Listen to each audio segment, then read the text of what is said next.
Hello students, welcome to my YouTube channel Shaina's Tutorials, and I am your teacher Mrs. Shaheen Aziz, who makes teaching and learning always easy for you. So in today's video हम variation in demand पढ़ने वाले हैं. Class 12 Maharashtra state board HSC board का chapter 3A का ये question है. ये 2 marks के लिए या ऑब्जेक्टिव्स के लिए आपको यूजफुल है. So variation in demand start करेंगे. There are many factors that determine demand. One of the important factor is price. तो हमने पहले देखा है फैक्टर्स अफेक्टिंग डिमांड में कि बहुत सारे फैक्टर्स पे डिमांड डिपेंड करती है. उसमें से एक इम्पॉर्टेंट फैक्टर जो है वो है price. So when demand changes due to changes in price, it is known as variation in demand. तो जब डिमांड प्राइस की वजह से चेंज होती है तो उसे वेरिएशन इन डिमांड कहते हैं. सो variation in demand is because of change in price. Other जो फैक्टर्स है वो कांस्टेंट रहेंगे, ये आपको याद रखना है. तो ये आपको ऑब्जेक्टिव्स में पूछ सकते हैं कि वेरिएशन इन डिमांड पे ऑब्जेक्टिव क्वेश्चन आ सकता है. Then variation in demand is of 2 types. Variation 2 types का होता है. फर्स्ट इज एक्सपांशन, इसे एक्सटेंशन भी कहते हैं. एक्सपांशन और extension of demand with a fall in price. When more of a commodity is bought, there is expansion of demand, other things remaining constant. तो जब प्राइस फॉल होगी, price कम हो जाएगी और ज़्यादा क्वांटिटी बॉट होगी तो इसे हम एक्सपांशन ऑफ डिमांड कहेंगे. अदर थिंग्स यानी अदर जो फैक्टर्स है, इनकम है, गवर्नमेंट पॉलिसी, जो भी अदर फैक्टर्स है वो सारे अनचेंज रहेंगे, कांस्टेंट रहेंगे, ओनली प्राइस चेंज होगी. So expansion of demand is because of fall in price. Then इसी का सेकेंड टाइप है contraction of demand. So with a rise in price, when less of a commodity is bought, there is contraction of demand. Contraction में expansion का opposite होगा, price बढ़ जाएगी और demand जो है वो कम हो जाएगी. एंड अदर फैक्टर्स जो है वो इधर भी कांस्टेंट रहेंगे, मतलब अनचेंज रहेंगे. ओनली प्राइस राइज होने की वजह से जब डिमांड कम हो जाएगी तो उसे कॉन्ट्रैक्शन ऑफ डिमांड कहते हैं. सो वेरिएशन इन डिमांड में 2 टाइप्स आएंगे, एक्सपांशन और कॉन्ट्रैक्शन. और वेरिएशन इन डिमांड जो है वो प्राइस की वजह से सिर्फ होगा, या तो प्राइस बढ़ेगी या घटेगी और उसका इफेक्ट डिमांड पे आपको देखने को मिलेगा. अदर फैक्टर्स जो है वो कांस्टेंट रहेंगे. आइए इसका डायग्राम देखते हैं. तो यहाँ पे जो है नोट्स है, पहले से डायग्राम बना हुआ है. बाजू में खाली स्पेस है, वहाँ पे मैं डायग्राम रीड्रॉ करूँगी ताकि आपके सारे कॉन्सेप्ट्स क्लियर हो. अगेन डायग्राम बनाने के लिए वी विल ड्रॉ 2 एक्सिस. ये हो गया हमारा y एक्सिस और इधर हम बनाएंगे x एक्सिस. ठीक है. Now we will draw a demand curve. Demand curve normal वाला जो है वो डाउनवर्ड स्लोपिंग होता है. इसका नाम रख देंगे हम dd. अच्छा हाँ, y एक्सिस पे हमने प्राइस लिया है, ये लिख दीजिएगा. एंड x एक्सिस पे demand, quantity demand is taken on x axis, ये लिख देना है. इसके बाद ये जो है वो डिमांड कर्व हम ड्रॉ करेंगे, dd downward sloping demand curve. Now हम यहाँ पर जो है वो एक ओरिजिनल जो हमारा ये है क्वांटिटी डिमांडेड और प्राइस, वो ले लेंगे. फॉर एग्जांपल समझो यहाँ पर मैं ले लेती हूँ point A. So this is your price, original price and original demand. Original demand को मैं Q कह देती हूँ और original price OP. OQ is the demand and OP is the price. ये हमारा ओरिजिनल जो सिचुएशन है हमने ड्रॉ कर दिया. Now we will see first expansion. एक ही डायग्राम में मैं दोनों कॉन्सेप्ट्स एक्सप्लेन करूंगी. तो पहले हम देखेंगे expansion of demand. So expansion of demand कब होता है? When price false. प्राइस जब फॉल होती है तब एक्सपेंशन होता है. So let us assume that price P से कम होके P1 हो जाती है. कितनी हो जाती है? P1. So when price is P1, demand जो है वो बढ़ जाएगी. तो कितनी बढ़ेगी? यहाँ से लाइन अगर आप ड्रॉ करोगे तो आपको पता चलेगा. ये हो गया आपका डिमांड बढ़ गया, बन गया Q1. ये इतनी डिमांड हमारी जो है वो एक्सपांड हो गई. प्राइस P से इतनी जो है, ऐसे एरो ड्रॉ कर सकते हो आप, P1 हुई तो डिमांड जो Q थी वो हो गई Q1 और हमें एक नया पॉइंट मिला, इसे हम नाम दे देंगे B. So when price falls demand expands.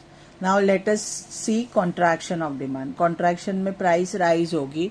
For example P से जो है प्राइस बढ़ के हो गई P2. कितनी हो गई? P2. सो अब हमारी डिमांड जो है वो कॉन्ट्रैक्ट होके कम हो जाएगी and it has become Q2. It has become Q2. इस तरीके से आप यहाँ पर जो है वो एरो ड्रॉ कर सकते हो, एरो ऐसे तरीके से, and you get the point C. So when price rises from P to P2, the quantity demanded contracts from Q to Q2 and you get the new point C. यहाँ पे जो भी हुआ वो प्राइस की वजह से हुआ. पहले इसमें देखा हमने प्राइस कम होती है तो डिमांड कैसे एक्सपांड हुई और प्राइस बढ़ती है तो डिमांड कैसे कॉन्ट्रैक्ट हुई. एक ही डायग्राम में एक्सपांशन और कॉन्ट्रैक्शन को मैंने एक्सप्लेन कर दिया है, बिकॉज 2 मार्क्स के लिए अलग अलग कॉन्सेप्ट एक्सप्लेन करना फिर डायग्राम बनाना इतना टाइम एग्जाम में आपके पास नहीं होगा. सो यहाँ पे वेरिएशन इन डिमांड का जो है वो एक्सप्लेनेशन एंड होता है. Now we will see the next concept, that is changes in demand. There are many factors that affect demand other than price, such as population, income, taste, habit, etc. So changes in demand में क्या होता है? Price के अलावा भी बहुत सारे factors है जो डिमांड को अफेक्ट करते हैं, जैसे कि पॉपुलेशन है, इनकम है, टेस्ट है, हैबिट है, फैशन है, गवर्नमेंट पॉलिसीज है, etcetera. So when demand changes because of changes in these factors rather than price, it is called as changes in demand. तो जब डिमांड चेंज होगी because of changes in any of these factors, price constant रहेगी, it is called as changes in demand. Variation में हमने क्या देखा? सिर्फ price change होगी और डिमांड उसकी वजह से चेंज होगी, अदर फैक्टर्स कांस्टेंट. और चेंजेस इन डिमांड उसका अपोजिट, अदर फैक्टर्स जो है वो सारे चेंज होंगे, उसमें से कोई भी चेंज होगा, जैसा कि इनकम की वजह से डिमांड चेंज होगी या टेस्ट की वजह से डिमांड चेंज होगी, प्राइस कांस्टेंट रहेगी, तो इसे हम चेंजेस इन डिमांड कहते हैं. Again changes in demand is of 2 types. So first is increase in demand. Changes in demand का first sub type है increase in demand. When more quantity of a commodity is demanded because of change in factors determining demand other than price, it is an increase in demand. तो जब ज़्यादा quantity demand होगी because of changes in the factors determining demand other than price, जो थे ना demand, taste था, fashions थे, habit, population, इसमें से किसी भी फैक्टर में चेंज होगा और मोर क्वांटिटी डिमांड होगी, प्राइस कांस्टेंट रहेगी, it is called as increase in demand. And second is decrease in demand. So when demand falls due to changes in factors other than price, it is called as decrease in demand. तो जब demand कम हो जाती है because of changes in factors other than price, price के अलावा जो भी फैक्टर्स है उनकी वजह से अगर डिमांड में फॉल होता है तो it is called as decrease in demand. So changes in demand में 2 चीजें आएंगी, increase in demand and decrease in demand. आइए इसका डायग्राम देखते हैं. अगेन यहाँ पे डायग्राम बना हुआ है, हम इसे रीड्रॉ करेंगे. सो रीड्रॉ में again let us draw the axis. पहले यहाँ पे आ जाएगा, ये हमारा वाई एक्सिस हो जाएगा और यहाँ पर जो है वो x axis, this is price, और यहाँ पे हमारा क्वांटिटी डिमांडेड रहेगा. ठीक है, तो इसमें प्राइस कांस्टेंट है बिकॉज अदर फैक्टर्स चेंज हो रहे हैं, तो प्राइस के लिए हम एक हॉरिजॉन्टल स्ट्रेट लाइन बना देंगे पैरेलल टू एक्स एक्सिस. ये हो गई हमारी प्राइस. अब यहाँ पे ये हमारा ओरिजिनल डिमांड कर्व रहेगा जिसका नाम है DD. ठीक है, एंड ये हमारी original quantity demanded OQ. Okay, अब अगर डिमांड बढ़ती है, डिमांड इंक्रीज होती है, तो ये डिमांड कर्व शिफ्ट हो जाएगा टुवर्ड्स राइट, अपवर्ड शिफ्ट होगा, and you will get a new demand curve called as D1 and your quantity demanded increase to Q1.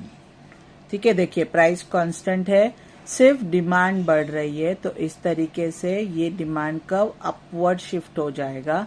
और अगर डिक्रीज होगी डिमांड कर्व तो डिमांड कर्व नीचे की तरफ शिफ्ट हो जाएगा लेफ्ट साइड पे, इसको हम नाम दे देंगे डिक्रीज के लिए D2 and you get a new quantity demanded that is Q2। See price constant है, अगर डिमांड इंक्रीज होगी तो डिमांड कर्व शिफ्ट्स अपवर्ड और डिमांड डिक्रीज होगी तो डिमांड कर्व शिफ्ट्स डाउनवर्ड। तो ये दो न्यू डिमांड कर्व है, ये ओरिजिनल वाला डिमांड कर्व है। This is upward increase and downward अगर आता है तो डिक्रीज। और यहाँ पे क्वांटिटी डिमांडेड पे उसका इफेक्ट भी आपको देखने के लिए मिल जाएगा। OP is the price, price में कोई चेंज नहीं हुआ, अदर फैक्टर्स की वजह से डिमांड चेंज हो रही है।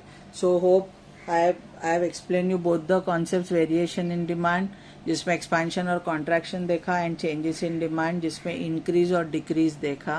अगर explanation अच्छा लगा हो, समझ में आया हो तो प्लीज़ इसे लाइक करिए, अपने दोस्तों के साथ शेयर कीजिए।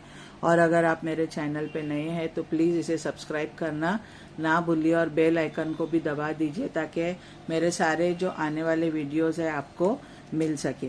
सो आज के वीडियो में इतना ही, चलिए मिलते हैं अगले वीडियो में, तब तक के लिए बाय।